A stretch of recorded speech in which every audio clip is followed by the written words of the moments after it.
inhabitants of Saturn III are about to experience the unthinkable. A nightmare so perfect, it could only have been made by man. Captain, Major, this is my partner. There are only 4 inhabitants on Saturn III. One of them is not human. Welcome to the latest episode of the podcast That Wouldn't Die. I'm your host, Kevin. With me, as always, is Aaron. Whoa! This week, we'll be discussing the science fiction horror classic Saturn III, starring crusty old Kirk Douglas, Farrah Fawcett, and crazily enough, Harvey Keitel. I used to drive a Saturn III. Did I tell you that? It was gold, and they charge you extra for the floor mats, like $50. It's gold, Jackie. It's gold. Sweet Jesus. Oh, God help me. Go ahead and give us the 30-second synopsis of Saturn III. Some dude causes some other dude to go into a food processor. Then he grabs what looks like a scuba tank and just walks on a spacecraft, takes off, lands on some remote island where still ancient during whenever the hell this was filmed. Kirk Douglas, almost called him Kurt Russell. Kirk Douglas is shacked up with Farrah Fawcett, her absolute prime. She is just gorgeous in this whole movie with big hair and beach hair and everything else. And where he proceeds to build a robot that has like some kind of giant pickle jar tube brain.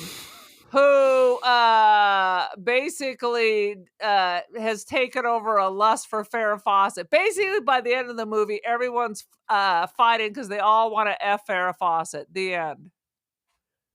I mean, that pretty much sums it up. That's what it is. Barbarella, but without anything good. Pretty much. I mean, had you ever even heard of this movie before? Where in your fever dream did you even come up with the name? One of your stalkers presented this as an option?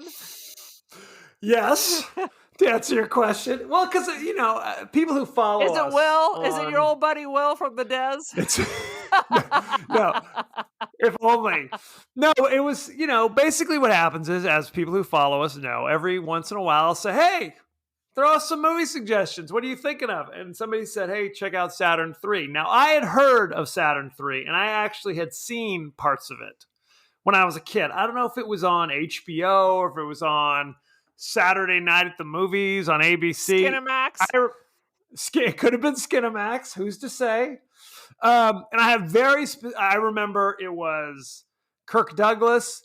I remember it was Farrah Fawcett because they were both very famous. Harvey Keitel, I did not know it was him until years later. He looked like an infant. He was like a baby. He was like 19-year-old Harvey Keitel. Well, it's crazy, but also I didn't recognize him because it's not his voice. They dubbed him with Yes. So his voice is very confusing. Why, for a number of reasons. We'll talk about it behind the scenes. Basically, if you're Harvey Keitel, you've got a Brooklyn accent. So they felt that was not appropriate. And I guess they felt like they could have had him come back and try to do just kind of a generic American accent, but he wouldn't come back because he hated his experience making the movie so much. You mean when they auditioned him for the film, they didn't hear his voice, or what? Or in the future, Brooklyn doesn't exist. Brooklyn doesn't exist in the future. They talk about that in the prequel novel.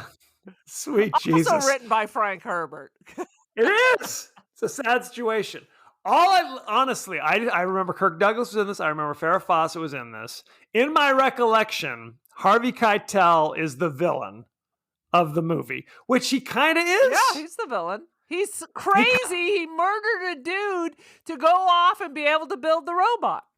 It was that whole, if you watch this movie, the plot makes 0 sense. 0 sense. Because, okay, sweet Jesus. I guess on one of the moons of Saturn, Kirk Douglas, who again, 75 years old if he's a day, with a little bit of dark and lovely in the hair. Beautiful, beautiful blonde locks. is shacked up with Farrah Fawcett, who's old enough to be his great Oh granddaughter. my God. At this stage, It this is. is fresh off Charlie's Angels. Th- I mean, this is early. What's funny is she was the highest billed actor in this movie. Oh, for sure. No question. So they're shacked up together. Oh, sweet Jesus. The whole thing, say, they said that Harvey Keitel, his name is Benson, was supposed to be on the shuttle going there, but they did a psych evaluation and realized he was unstable. I like So they did the psych evaluation 2 minutes before the rocket's supposed to take off. That's correct. That's correct. So he's unstable. So they pull him and are going to send a different guy. But then Harvey Keitel goes to the locker room, gets all dressed up, ready to roll, and straps himself in and flips a switch, which opens up the airlock. Why is there an airlock in the locker room? No alarms go off. No. No one notices. This is not like the Enterprise. You even got anything. It's just whatever. Nothing. Just freshening the room up.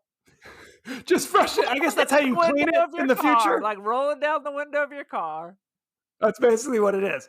And the dude is like, Bence, what are you doing? Bence, come on. He deserves and it. doesn't grab onto anything, doesn't be like trying to restrain himself, because the guy's taking a sweet time opening up the airlock. He flies up into something and just turns to dust. I don't know what the hell happened. Broke up into chunks. First of all, it was so ridiculous. That guy was being an asshole. Don't even bother trying to appeal it. They won't appeal it. And then he sees the dude opening the airlock. I mean, maybe getting the locker. I don't know. But at one point, he was reaching to hold on to the strap. But once the airlock opened, he was just like, whee! And then a slow tumble followed by a shatter. Like he shattered or something. It was stupid. It was basically Willy Wonka and the fizzy lifting drink is what was occurring here. It was like, Grandpa Joe. It was Grandpa Joe.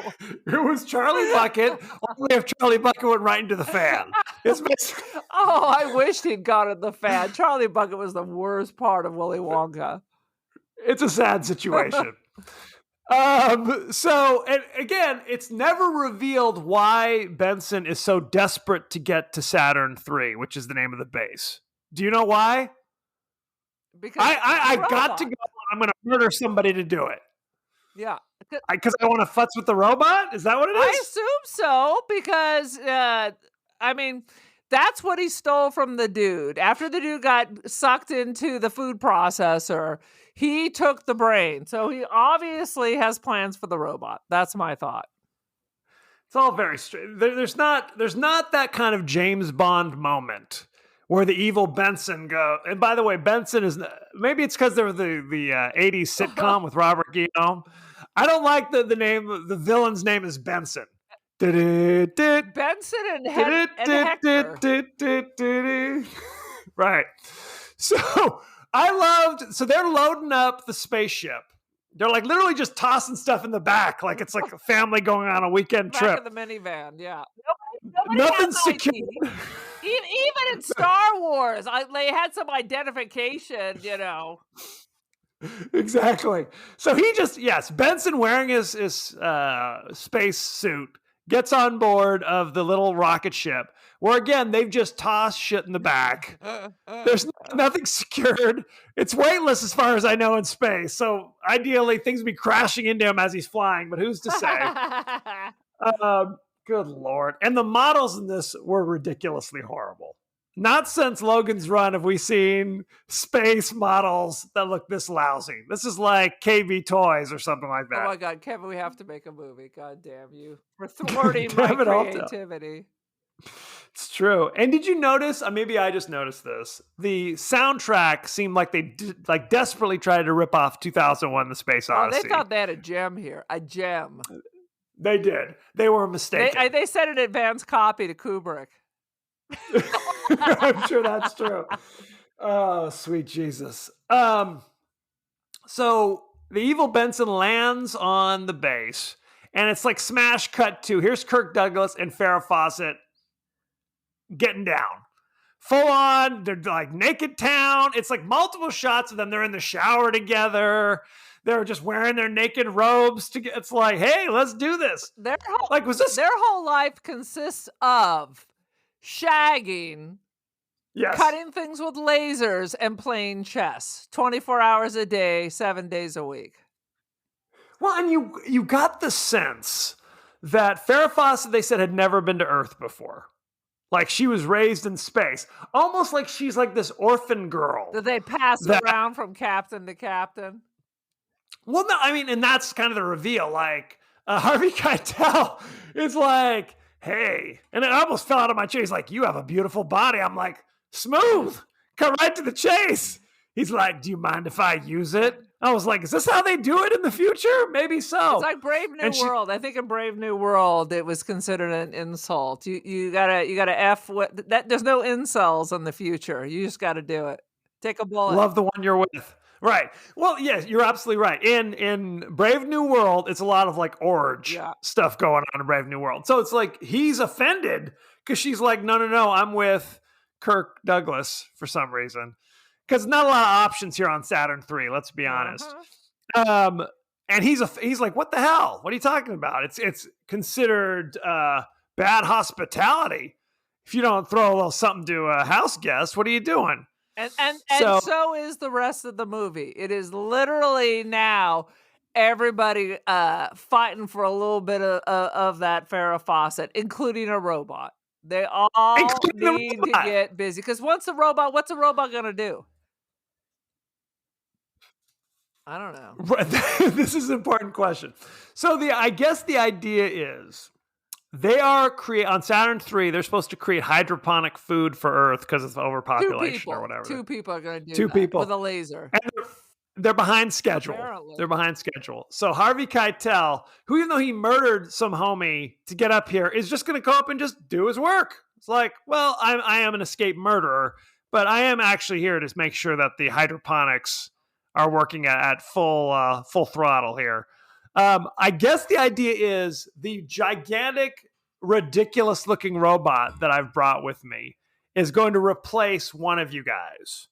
Like, if this crazy 9-foot-tall robot with a huge like breastplate, like it's like ancient Greece or something, and then has like a little crazy head on a stalk. Like 9 it was like feet tall, stumbling robot, and it's as slow as F. And somehow between the two of them, they couldn't even get away from it. Yes, this is a big issue in this movie where the gigantic, stumbling, slow motion robot. It's like Frankenstein. It's chasing you, and you can't outrun this guy. You can't outmaneuver him. He is clumsy. He's oafish, and yet there's nothing we can do. We're trapped.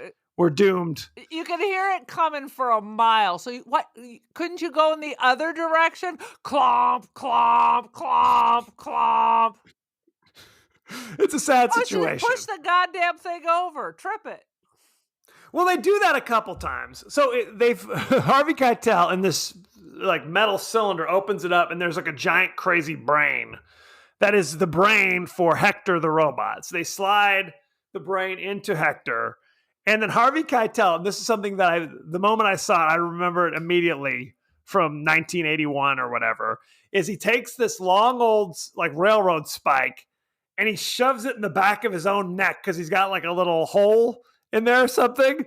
And that's supposed to be like, I'm now connected to the robot. It's so ridiculous because it would be coming out your mouth. It's so long.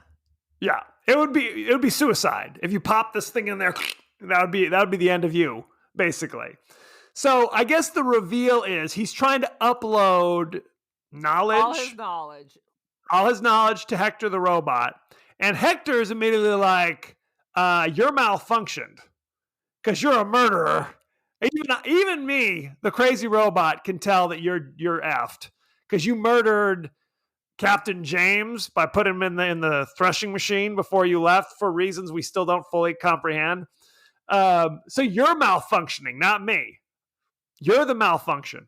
So, but I guess over the course of the uploading, because Harvey Keitel's brain was a maniac's brain, now Hector's brain is a maniac's brain. Is that what we're supposed to Right, think? which all the desires that now it's like the two Harvey Keitels are fighting each other to get some of that sweet, sweet Farah. It is sweet, sweet Farah. Ain't no lie. So yeah, and so that becomes kind of a change. It's like now Hector is after Farrah Fawcett. He's like clomping around as they're trying to do some hydroponic stuff in the laboratory, I guess. He's grabbing her. But I thought there was going to be a scene where it was like Harvey Keitel going like, if you don't do what I say, I'm going to sick my robot on you. But really, that's not what happens. No, the robot doesn't like him either. No. Well, and he doesn't like the robot. It's like, so the robot's attacking Farrah because I guess it wants some sweet Farrah love. Harvey tries to save her. Put her down, Hector, with his crazy voice, which sounds nothing like Harvey Keitel. And then Hector like presses a button, and Harvey Keitel jumps on a table, and like a weird crusher thing comes down. Did he jump underneath the crusher thing? Was it necessary to do that, Harvey? Who's to say? It was all ding dong daddy-o. Ding dong daddy-o. Kirk Douglas has to save the day because he kind of pushes it over. There's multiple scenes of Kurt Russell hitting a button and pushing over the robot. So that's good. And then there was a long soliloquy about how he could never murder anyone, but he was going to murder Harvey Keitel to get some of that sweet, sweet Farrah. Right. Well, she had to like practically rip his wig off to get him to stop.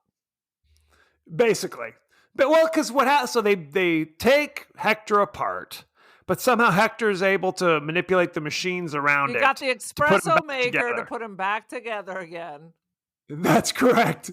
So Harvey Keitel, Kirk Douglas is like, you're incompetent and crazy. You need to just bail. And Harvey Keitel's like, I will leave, but I'm dragging Farrah down the hall with me. She's coming with me one way or another. And there's a lovable, poignant scene where fully clothed Harvey Keitel battles an incredibly naked Kirk Douglas on the floor for some reason. Throw on a loincloth or something, Kirk. Come on, help us out here. No thanks. The robot reappears, and I like literally as a child, I remember this scene, and I thought it was the robot helping Farrah Fawcett because he grabs Harvey Keitel's hand and literally squirts his hand off. Like just pops it around. a chicken wing. Bing! It comes bouncing down the hallway.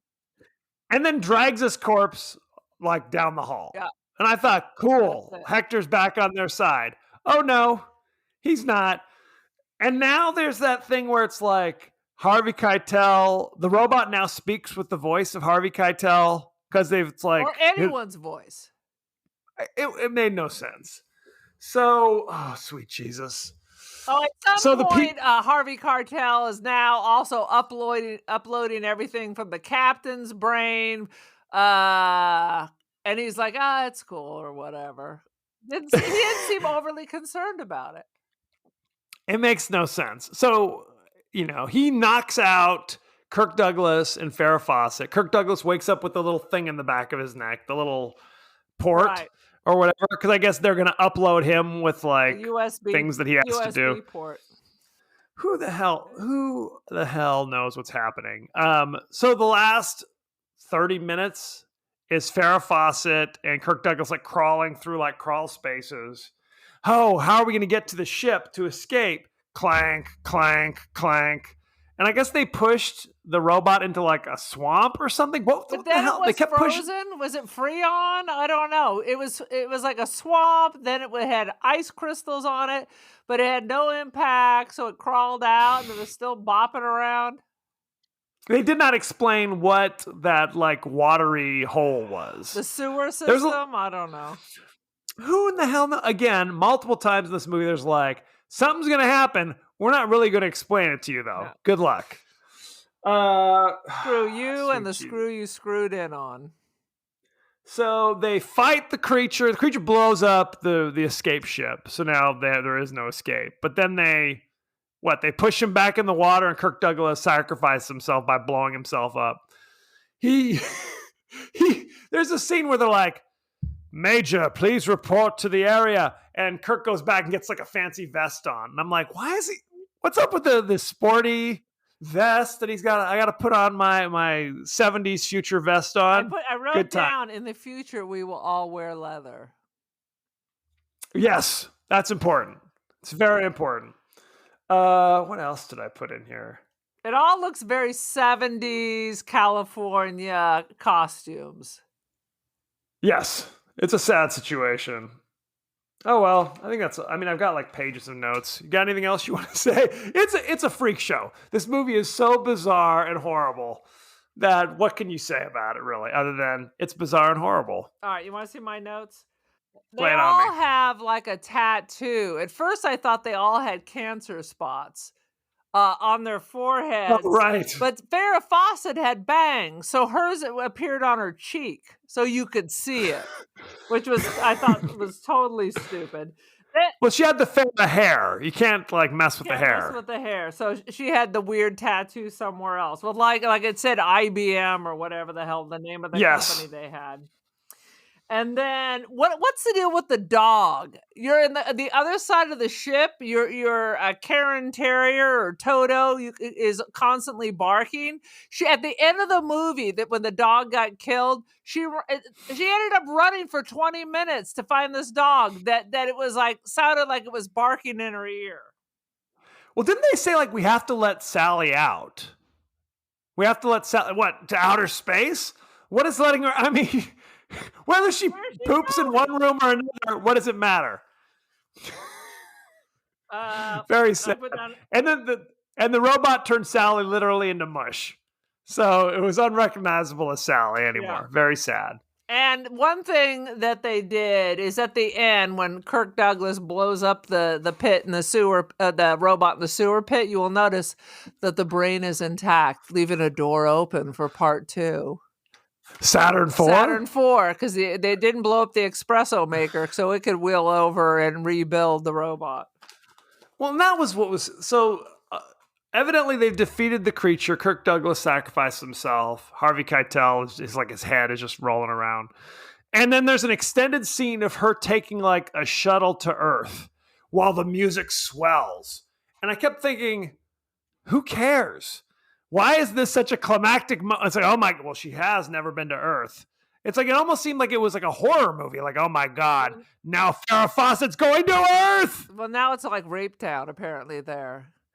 She's going to have some cultural issues. Can we duck into the rape room? How do you do? How do you do? Exactly. She's got to learn proper hospitality, clearly. I'd be like, I ain't going to this crazy Earth. Put that away. Literally put that away. Are you ready for behind the scenes? Oh, please. Hector the robot stood at over 8 feet tall and cost a little over $1 million to make. That is ridiculous. Totally ridiculous. Made absolutely no sense. It looked like one of the Cylons from Battlestar Galactica, only not as good. Well, and it had a lot of like weird tubes and things that were like, I guess, fluid. Like every time there was a scene of them like pumping fluids into the robot. Why? Who the hell knows? It's nice that the brain doesn't require oxygen or blood or anything. It just simply is. Who's to say?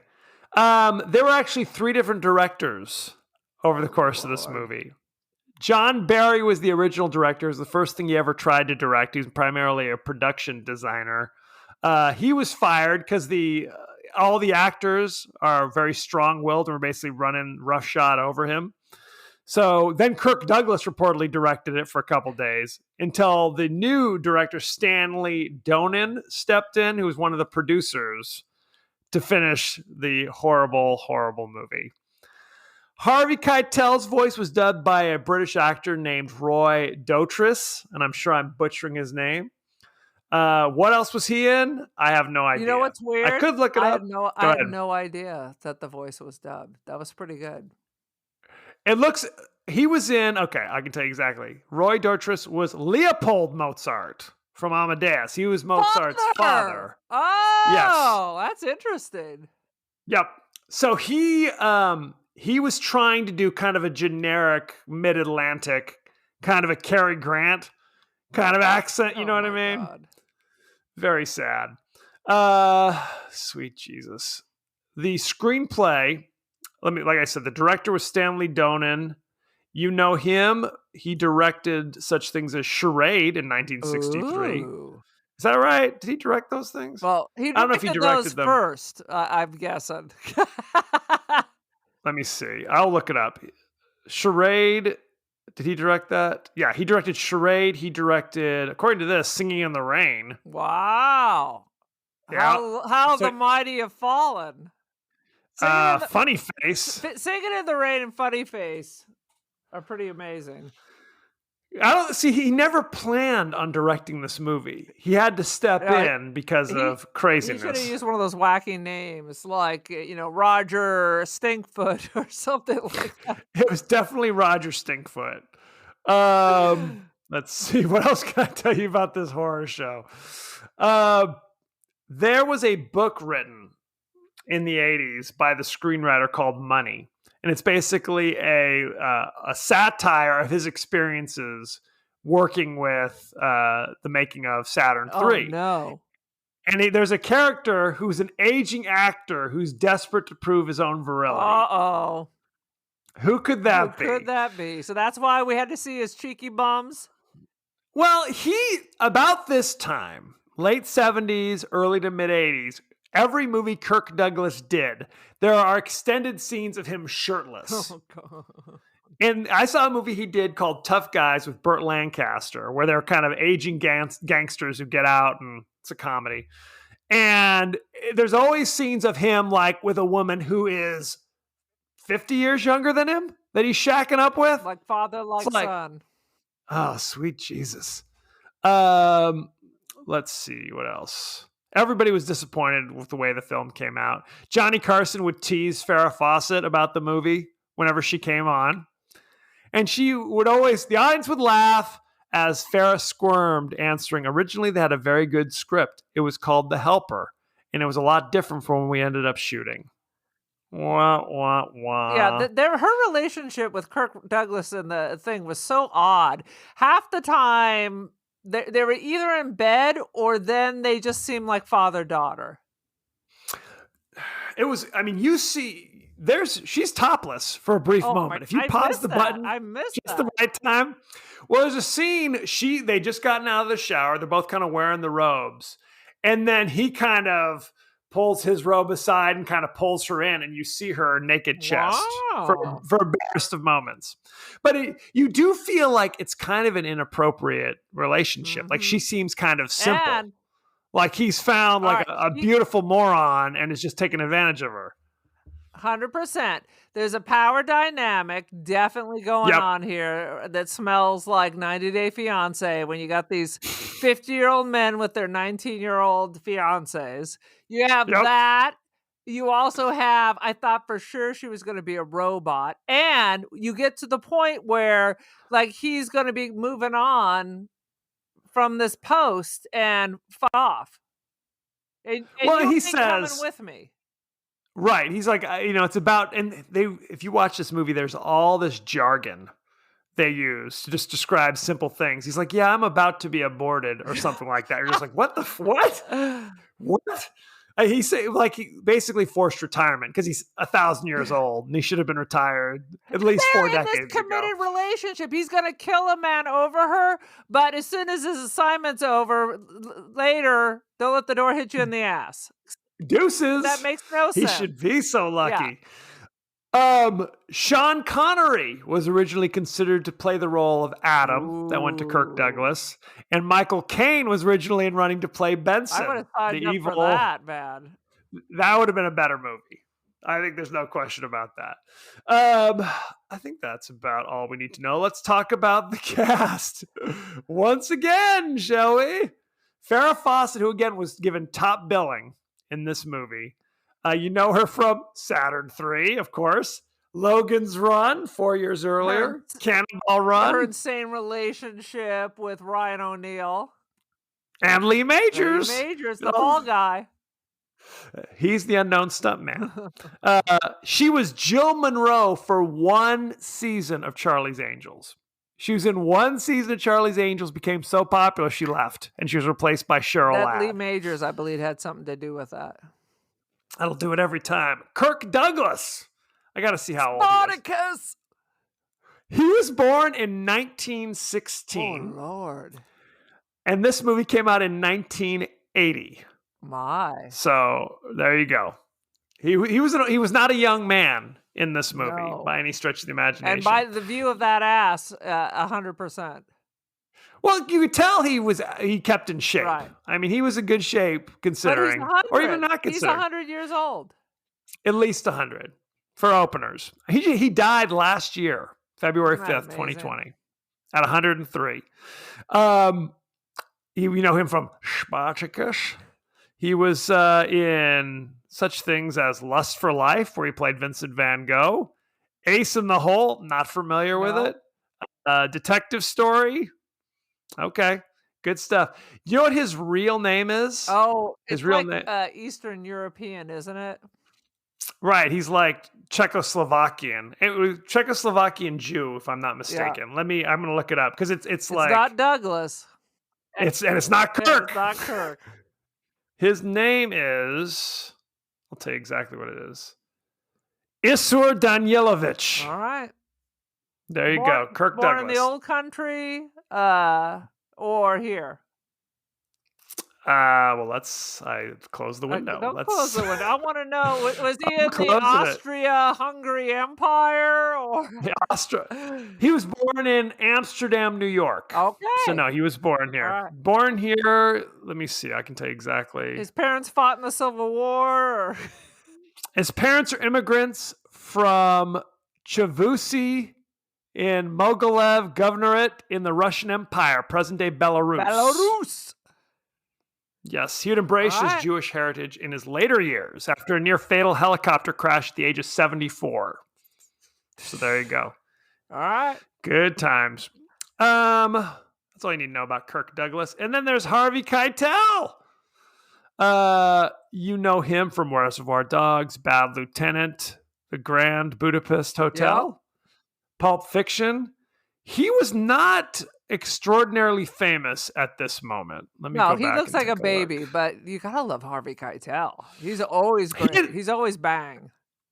He had already been in a few things for Martin Scorsese, including Taxi Driver, if I remember So correctly.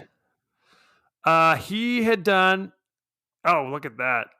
Uncredited. Oh, because he was originally cast in Apocalypse Now. Did you know that? And they replaced him. No. Yeah.